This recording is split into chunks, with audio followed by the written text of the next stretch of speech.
going on, guys? It's your boy John the Liquidator coming back with another video. And it looked like Kelsey Mitchell and her sister has broken the internet with some new footage that has been released. Guys, for this one here, we got to go all the way up to Indy. Let's get it. Let's go.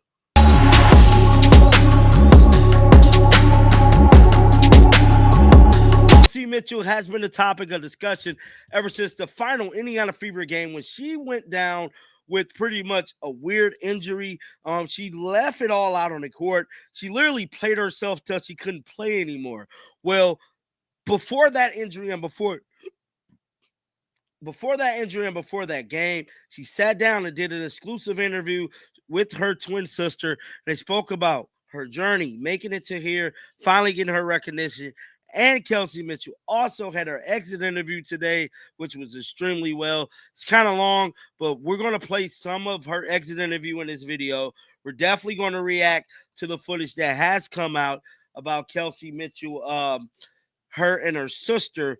And before we get into all that, man, y'all already know, click a like on the video, subscribe to the channel, because we are officially in the off season.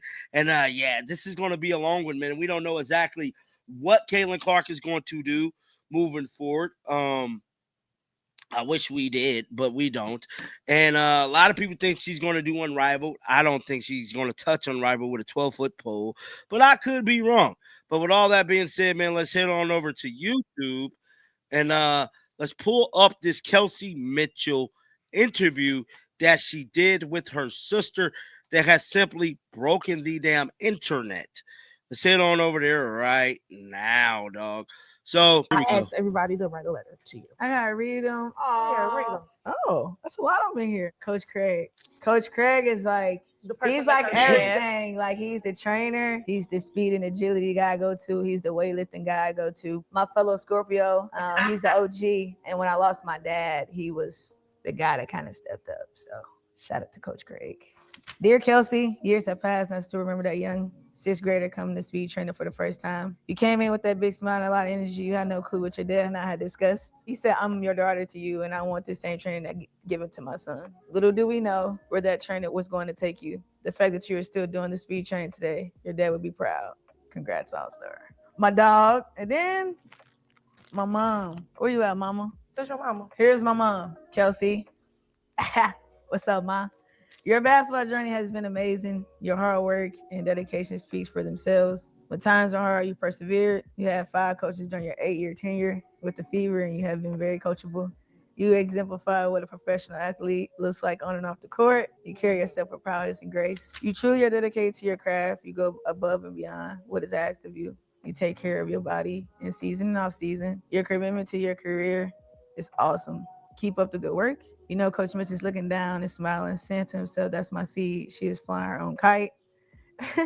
She got her tail as well. Keep up the good work and everything will work out just fine. Much love, your mother. I love you, Mom.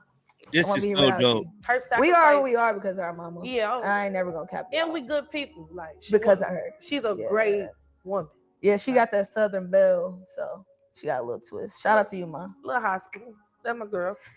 Girl, I did everything with my dad. Yeah. Like, she can attest to that. Like, every job my dad had, I was practically like his second like coach slash like player slash like trainer. You was like kid. Like, I was the cone, I was the drill. But yeah, he was just like my mentor, the trainer. I don't know what he was seeing in me, but what he was seeing in me, nobody else. Like, I didn't receive it much from like being in the W and trying to find my way. And I didn't say that I deserved it or wanted it, but my dad just kept reminding me, like, nah, you can't give up on this one. So like you hear. I was always so quiet. I flew under the radar for so long. And so my dad was like, and it was just right before he died at AU, I was in Athletes Unlimited, and he was like, you special. I don't know why he texted me, he just said I was special. It pierced my heart. It did. It was, ooh. But I think he say,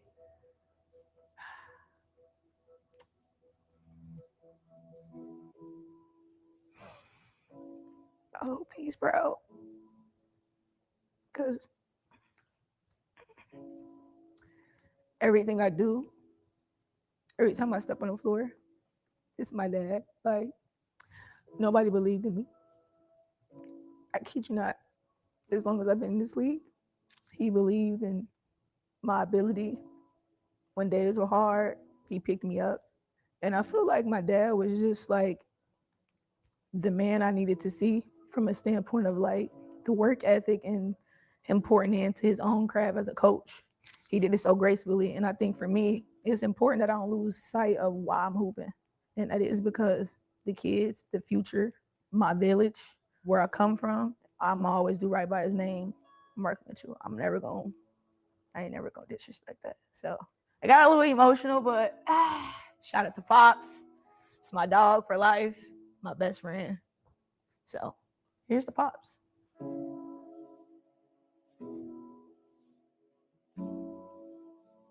I wrote a letter to you. Okay. Hear me Dear out. my letter. What you got? Dear Kels, it's crazy we started this journey together, and to see how much you've accomplished as your twin sister, I'm here to tell you I'm proud of you. Through all your obstacles we've been through, all the gyms we've been in, I'm here to tell you that I've always been your number one fan. I will never judge you. I will never leave you. Every bad game has always been a good game to me. To see how much you've accomplished, and now you're a 3 times All-Star, and all the work and dedication that you put into your craft has paid off. You've always been an underdog in all the rooms because you're so humble, you're understanding. You always put people first, but I'm here to tell you that as an All-Star, it's all about you, so you have to enjoy it and have fun. Your village is behind you. We will always love you. And like I always say, give yourself grace. Don't be so hard on yourself. You got to smile, keep pushing, keep your head up. Why not? Chelsea, chills. Oh, Yeah. my twin loves me. Yay. And did doctors give you any indication on how this even happened to you? I feel fine. As far as like, I don't think I could play in a real game for like another. I mean, realistically, I would hope now that it's over, I could just take some rest. But I probably should just take some time to kind of reset because I lost a lot of fluid. I think in that experience alone, I kind of just felt scared because for a while, my legs weren't, so numb and so paralyzed, so to speak, that I couldn't feel my feet. So I just think resetting, getting my bloodstream back flowing, to be able to and I think it just happened over usage, man. I think to answer your question, I think it was just, for one, if I'm honest, I never played that long. I never made it to a postseason.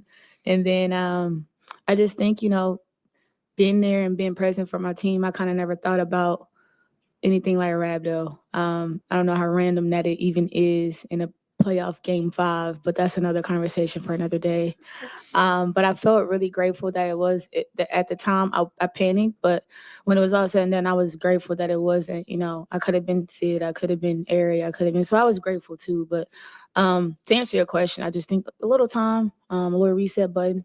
I think we all could use that, and then just kind of make sure that my body is in the flow state it needs to be to kind of be, competitive and at an elite level. You to just touch on this a little bit, but your interpretation of the why is that it was so deep into the season. Was it volume of workouts? Where exactly do you feel like it might have come from? I don't know. I don't blame Steph for all that practicing. But no, I just think that, you're a professional. You do what you have to do. You commit to the work. There's no, complaining about it. I think it's just kind of like happened that way. And I think that for me, it was also a learning lesson to figure out where my body needs to be at a playoff level and to maintain what needs to be maintained. And so I thought that was a learning area for myself and, maturing in certain areas as far as knowing what my body needs specifically and what it doesn't. Alexa and Chloe. Well, so glad to see that you're okay. Yeah, thank you. Me too. Based off, your conversations initially with doctors, is there anything like moving forward longer term that you have to just be careful about or, keep in mind, do to make sure something like that doesn't happen again? No, I think that was like when I got done with the Vegas doctors and our doctors, that was like, that's a once in a lifetime thing. Nobody thought Rabdo game 5 or anything like that, so for me, it was just about going forward, like I said, knowing what my body needs, but I think specifically just making sure that, any athlete, competitively, if you want to be at the top of your game, you kind of got to just keep pouring in. And so I wouldn't have changed anything for me. If I'm honest, I wouldn't have changed anything that I've done, any practice, any workout that I've done prior to, because it was worth it. I guess I played literally till my wheels fell off, like I told you guys. So like I said, I'm just going to keep learning the body part of it, but I would have traded in at all. It was a once in a lifetime experience, and I trade my body in every time. Chloe? Oh.